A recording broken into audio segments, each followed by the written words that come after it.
The first time I saw Carla Spratt, I was standing in my driveway trying to fix the chain on my bike. It was an old rusted piece of junk, but it was all I had. Sweat trickled down my forehead, and my hands were slick with grease when I noticed her. This striking girl with dark skin and bright eyes, walking down the sidewalk like she owned the world. She lived in the purple and white house on the corner, a house that had been empty for months until her family moved in. I'd seen the moving truck the day before, but didn't pay much attention. Now, I couldn't take my eyes off her. I had never seen anyone like Carla in my neighborhood. Hell, most of the people around here were like me, white, middle class, and closed-minded. That wasn't something I realized until recently, until I started listening to my dad's comments about those people in the world. Now, watching Carla walk past, I couldn't stop wondering what my dad would say if he knew what was going through my mind. Carla glanced at me, just for a second, but it felt like she looked straight into my soul. A small smile tugged at the corner of her lips, and I quickly turned my gaze back to my bike, hoping I didn't look like a complete idiot. My heart pounded in my chest like I'd just run a marathon, and I couldn't shake the feeling that something had shifted in me. I had the biggest crush on her, and I knew it was going to be a problem. As days turned into weeks, I found myself stealing glances at Carla every chance I got.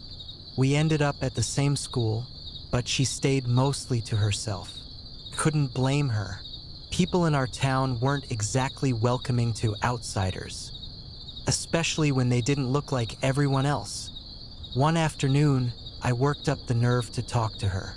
She was sitting under a tree at the edge of the schoolyard, headphones in, looking completely lost in her own world.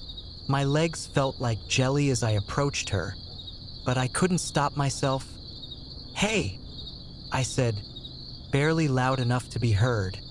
She took out one earbud and looked up at me with those big brown eyes. "Hey yourself," she replied, her voice soft but strong. We talked for hours that day, about music, school, anything but the elephant in the room. I could feel it hovering between us. The difference in our skin, the way our families would react if they knew we were even having a conversation, let alone the feelings I had for her. The first real sign of trouble came when my dad saw me walking home with Carla one evening. We had only just turned the corner, laughing about something stupid, when I noticed his truck parked out front. His face was red, his hands gripping the steering wheel tightly. That night, after dinner, he pulled me into the living room. His voice was low, cold. "You stay away from that girl," he said, eyes blazing. "You understand me?" I wanted to argue, but the words stuck in my throat.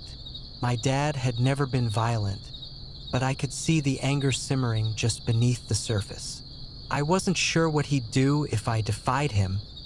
On the other side, Carla faced even worse. Her parents weren't just racist. They were strict and controlling, pushing her to excel in school and warning her about the dangers of those white boys in town. It seemed like no matter what we did, the world around us was determined to keep us apart. It wasn't until Carla and I began sneaking around together that we stumbled on the dark history connecting our families. We had met at night by the old abandoned train tracks, and while exploring the area, Carla found an old journal buried in the dirt. The journal belonged to my grandfather, and as we flipped through the brittle pages, we discovered a horrifying secret. My grandfather had been involved in the murder of a black man decades ago, Carla's great uncle. This discovery shook us both to the core. It explained why there was so much tension between our families, but it also made us question everything. My family wasn't just racist. They were murderers. The night everything came to a head, the neighborhood had gathered for a community meeting to address rising tensions, thinly veiled as safety concerns about Carla's family. Tempers flared, and the bigotry that had been festering for years finally exploded into violence. Amid the chaos, Carla and I stood together, trying to calm the crowd. But one of the neighbors, a man who had always hated Carla's family, pulled out a gun. He aimed it at Carla's father, shouting about justice for what he believed were crimes against his kind. In the heat of the moment, I did the only thing I could think of. I stepped in front of the gun. The crack of the shot echoed through the night, and I fell to the ground. The bullet missed anything vital, but it was enough to finally break the spell of hate that had gripped the community for so long. People rushed to help me, and for the first time, I saw fear in the eyes of those who had been so full of hatred. It was a moment of clarity for everyone. Our blood was the same. No matter the color of our skin, I survived the gunshot, and though things didn't change overnight, the events of that night forced our families and the entire neighborhood to confront their prejudices.